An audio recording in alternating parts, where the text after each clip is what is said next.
This is Jeopardy!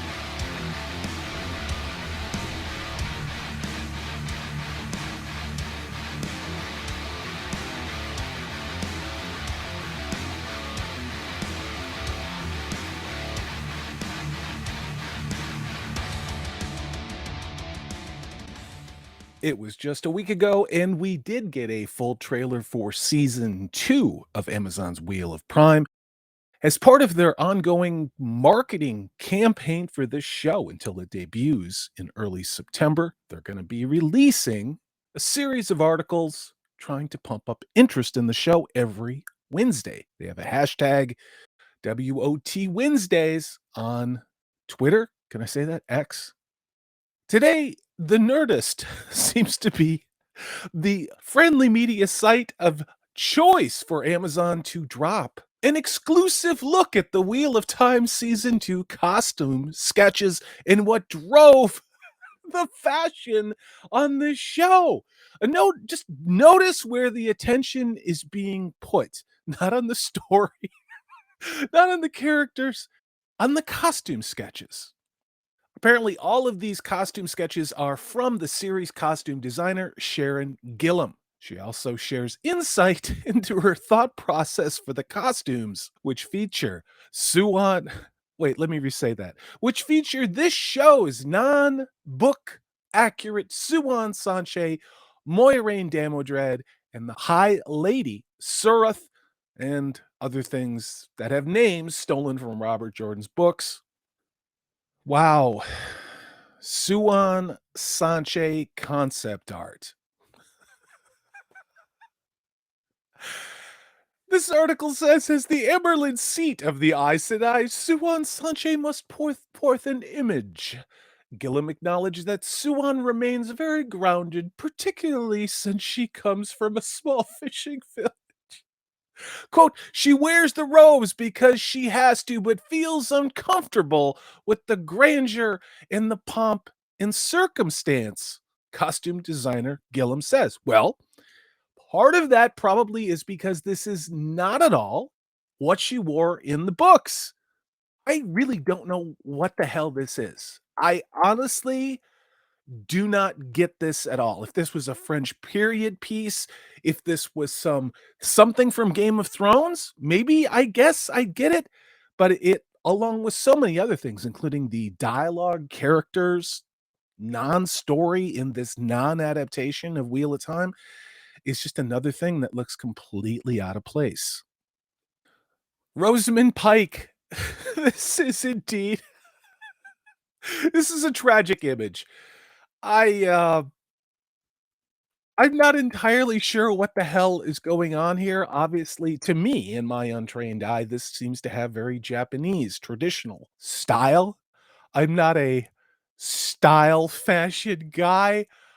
Now, according to the Nerdist, this blue and white costume design reflects where she came from in Carhian. Again, costume designer Gillam cites the cultural influences being Japanese and French. She notes, quote, I gave all the cultures in the Wheel of Time. Sorry. I'm having one of those. I'm having one of those moments. What am I doing with my life talking about this show? Give me a second.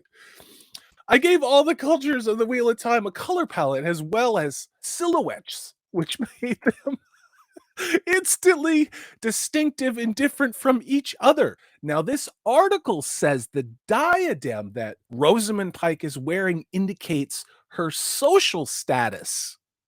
There's all kinds of things wrong with that. High Lady Surath. Why does this look like one of Admiral Akbar's in laws? This Nerdist article says that showrunner Rafe Judkins wanted the Sea Chan to appear terrifying and, quote, like nothing you've ever seen before. I look at the silhouette of this and all I do is think they took inspiration from the Flintstones, from the headdress that Fred Flintstone wore when he went to the water buffalo lodge meetings. Now, according to this article, she took the color palette from rusting metal. Quote, the sea chan come from overseas, which makes them even more mysterious and other than the other cultures of Wheel of Time.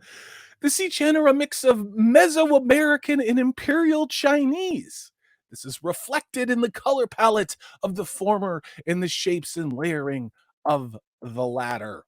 The final element is the mix of venomous reptile and deadly insect, which are seen in the decoration on Sura's kimono coat and the component effect of her mask. I'm really not trying to be a dick here, but this isn't all that great. The article says the long lacquered nails are right from the books too. Are they? Are they really? I think it's a little over the top. No, let's be honest. I think it's a lot over the top. The domain. This concept art looks like somebody was going through National Geographics from the 70s and 80s, doesn't it?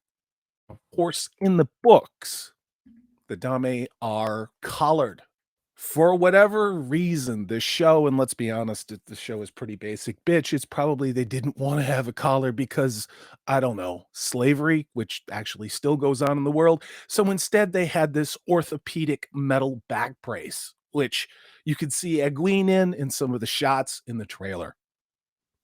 The article also points out to the obvious, which is the metal pacifiers the show puts in the mouths of the not dominate in the show. Gilliam Incorporated that has a horrifying touch and says, quote, I added the gold mouth stopper or dummy pacifier to symbolize their further silencing as individuals. Yeah, I'm looking at this shot and it kind of looks like Burning Man. And that's it. That's all you get. That's building the hype for season 2 of Amazon's Wheel of Time. We get concept art about costumes. Interesting what was omitted in this, wasn't it? Nothing on Rand, Matt, or Perrin. Gee, what a surprise. I'm Salty Traveling C. What do you think about this? I at this point, the only thing that would surprise me about this show is if they actually get something right. You have a good one.